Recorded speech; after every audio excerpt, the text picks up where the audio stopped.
and welcome back to Creative Pet Keeping. My name is Kasia, I am your host, and in today's video I am going to finally unveil the new super secret critter. I have two super secret tanks that I've been teasing you guys for the longest times. If you follow me on Patreon, it's patreon.com/creativepetkeeping. You guys already know what I'm going to show you, but for those of you that do not, I'm about to spill the super secret, exciting secrets, and that is that we finally got shrimp. Now, to some of you, shrimp might not be too exciting, but to me, they are. I've wanted shrimp for a very long time. I was kind of intimidated by the fact that shrimp can be a little more tricky to keep. Freshwater shrimp, to be specific. Some people have an easy time. Some people can have a harder time because they are a little more finicky. They care about water perimeters a lot more than the hardy fish I'm used to, so that kind of intimidated me. I tend to steer away from more sensitive species. I prefer more hardier freshwater species to keep. So let me tell you the shrimp story, because the shrimp story is kind of crazy. When I was in Aquashella, the vendor that was right in front of us by the YouTube booth belonged to Rob from Flip Aquatics, and Rob is at the moment I think one of the biggest breeders slash importers and sellers of shrimp within the US at the moment. I think, I'm not exactly sure, but he had his booth right in front of the YouTube booth, and while he was setting up, he had all of his shrimp in breathable bags all up on the bar that was behind the area where the YouTubers get to hang out, because it took a while for him to set up the tanks. I think it took an entire day to get the tanks ready, just so they can match the water parameters perfectly to the water parameters that they were previously in. So he used RO water and remineralized it, made sure the temperature was right, the pH was right, everything was right, and this meant that he didn't have to drip acclimate the shrimp. He could just move them from the bags into the tanks after they were temperature acclimated to kind of speed things up. So while the shrimp were kind of hanging out, we were setting up as well, and I don't know how it happened, but one of the shrimp bags fell over, rolled off from the bar, and actually fell behind the bar. And no one saw this, no one noticed that it fell. I mean, it could have happened at any time. We don't know how it really happened. And at the time, the venue didn't really want us to go behind the bar, so it was blocked off for most of the days. So during this time, we had no clue that a bag of these cute little shrimp was hanging out back there. Probably 4 days that they were in the bags. Luckily, they were breather bags. They're made in such a way that they allow the passing and exchange of oxygen.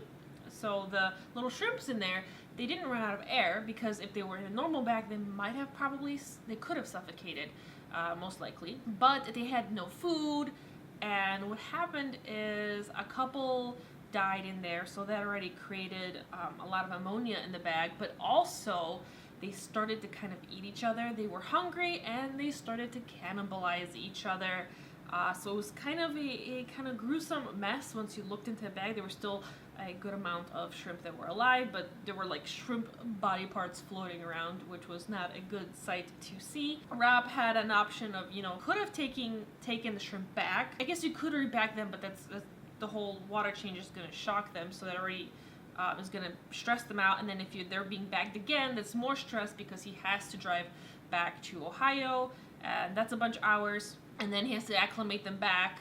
So at this point, the easier option for the shrimp to give them to me. So he told me that, okay, these shrimp have been in the bag for a long time. They're starting to eat each other.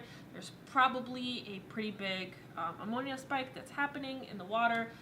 Just when you get home, temperature acclimate them, and then don't even drip them. Just get them out of that nasty water, put them in the tank, and we'll see. The chances are not good. Maybe they probably might not make it, but at least they'll have a chance, because instead of having to wait all this time and go through all these extra steps, instead, because I only live like about half an hour from the venue, I could take them home, quickly temperature acclimate them, and get them ready and put them in a tank, which the less time they're hanging out in the ammonia filled water, the better. So we brought them home that night. I floated them. I already had the 5-gallon rimless tank set up, because I moved the wild betta pair into a 10-gallon because I wanted the wild betta pair to have more space. So that tank was available, and that tank was already cycled. Everything about that tank was pretty much, the sponge filter was there, and the tank was still running even though it was empty, but it had snails in the tank. So in that sense, that was ready. So we got home, we floated them a little bit, then we dumped them in a container and had to kind of scoop out the ones that were alive with the net and then put them inside of the new tank. We were very, very worried because, you know, the whole entire situation for the shrimp was not ideal at all. So I was already kind of prepared for the chance that these shrimp might not make it, and we were either going to have a lot of deaths or maybe all of them are going to die. I didn't really know. And on top of that, I'm a beginner shrimp keeper, and here I am having to deal with I guess, more difficult than necessary situation. But we put them in and we kind of hoped for the best. We didn't do a whole lot with the tank. The tank was more kind of bare bottom because we, you know, didn't really know what was going to happen. And the next day, not only were the shrimp doing okay, they were active, they were hungry, but there were actually little baby shrimps in there as well, and there was already some gravid females, so that was a good sign. At that point, my boyfriend Daniel decided that he fell in love with the shrimp and decided that he wanted to take interest in their care. It's the first day of having the shrimp. Surprisingly, let me scooch over here, they're alive. They seem to be doing well. A lot of them are hiding behind the filter because Daniel scared them a little bit. He's starting to set up this tank. He's getting gravel right now, and he's going to escape this in his own way. He's never done a tank before, and because he particularly seems to like these shrimp, I thought it'd be cool if he can, you know, set this tank up how he likes, and he can kind of look after these shrimp with me helping. So we'll look after them together, but this could be his little tank. Because, I mean, I have a lot of tanks, so I'm willing to share. Good enough. Not too much. That's a good amount. And you'll just put it in with your hand. Just rinse it. It's gonna put in some black gravel so you can see them better. Shrimps are exploring.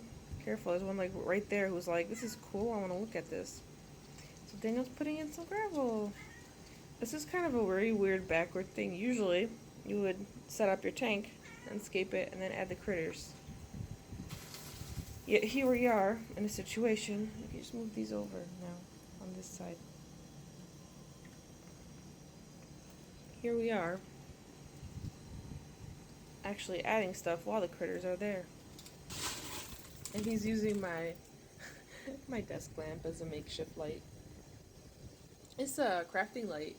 I found out it's an old, very old crafting light. I found it in the basement of my parents, and no one was using this, and they said I could keep it. And surprisingly, this stuff grows plants really well, so it's a good temporary aquarium light. Daniel's adding the moss to a little bonsai tree. You should have add the moss first before the stone.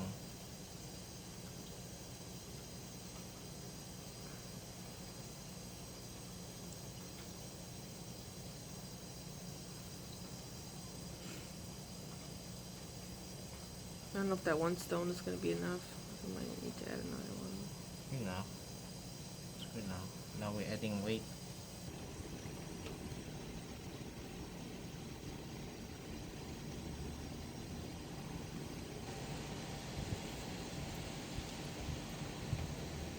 This is my aquascape winged.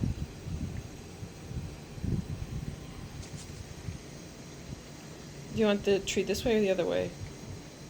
The other way is ugly. It's like the back. Okay. This way is. Okay. I'm not stomping my shrimp. You could move some of the gravel to cover the rock.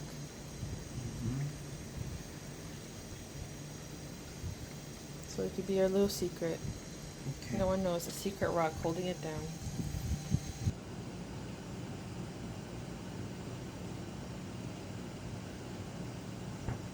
So he's been kind of taken over that tank. We have rescaped it a couple times, so we're experimenting with how the scape is going to turn out. At this point, I'm not sure, it's not really finalized, but we're going to keep playing around with it. But because it is, you know, our first shrimp, we're trying to keep it simple. One of the things we've been trying to do is keep water changes small and at a minimum, and we have been dripping the water back into the tank during the water changes to minimize stressing the shrimp. We have also been feeding them more sparingly because this is a smaller tank, so just to make sure that there isn't an ammonia spike, or just, I guess, playing it on the safe side. We're trying to play it safe and just do everything kind of slowly, slow down a little bit, and it's been working out pretty well.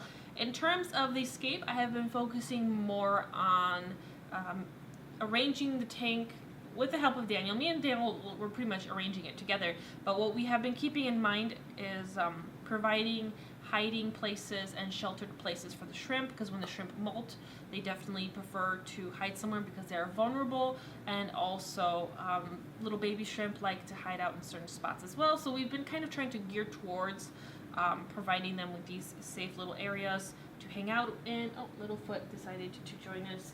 Oh, there's a Littlefoot. Say hello. Oh, you're so cute, Littlefoot. Oh. The particular shrimp that we have are Neocaridina, and they are a variation of the cherry shrimp. They're called the pumpkin shrimp because of their really pretty orange color. The ones that I have, a couple that are more lean towards yellow, and then I have a couple that are a little more reddish orange, which really makes me kind of get in the mood for fall. It kind of feels like I have like a fall tank going on, and it doesn't, you know, it helps a lot that they're called pumpkin shrimp on top of that, which is why we're filming with my little fake fall leaves in the background, kind of getting into that fall mood. So Rob from Flip Aquatics, where the pumpkin shrimp came from, is going to have a special sale. If you use the coupon code CPK fall, you are going to get 20% off of the orange pumpkin shrimp. So you can get the same type of shrimp that I have, and that's kind of exciting. If you have been wondering if you would like to get shrimp or not, maybe that might be the little nudge that gets you into shrimp keeping. Keep in mind that shrimp are a bit sensitive. The Neocaridina shrimp is not too bad, but do some research first. Have a tank ready, a cycle tank that has been established, because shrimp are sensitive to ammonia, nitrate, and nitrites. So have something that's been kind of going for a while. As I am breeding these shrimp, the common question will be, Kasha, are you going to sell shrimp yourself? And in the future, maybe, but it will be probably far in the future for now. My goal at the moment is to keep my shrimp alive and happy, and so I'm not even thinking about breeding or selling or shipping. In the future, maybe that might happen, but not anytime soon, which is why I wanted to let you guys know about Flip Aquatics, because he has a bunch of these awesome little shrimps, and you know, they're available. He also has different color varieties as well, if you're not a fan of the orange variety. And another thing I should mention, which is really cool, is he has this very good quarantine process. What he does is instead of getting the shipment and then selling it right away to try to make the biggest profit, is he holds on to all the shrimp for a minimum of 30 days before he lists them to be available to be sold. So they go through a full 30-day quarantine. So any of the weak or sick ones that, you know, will die, and the ones that adjust and are hardy will make it through, and those are the shrimp that you are going to buy, which is why he offers a live guarantee. And I think that's a big deal. If you go to his YouTube channel, Flip Aquatics, he shares a lot of the stuff he does, so you can watch his videos and see how he quarantines them, how he keeps them, how he has been upgrading his facility as well. And that's another thing that I like, is the transparency. I know a lot of you guys have bought bettas from me.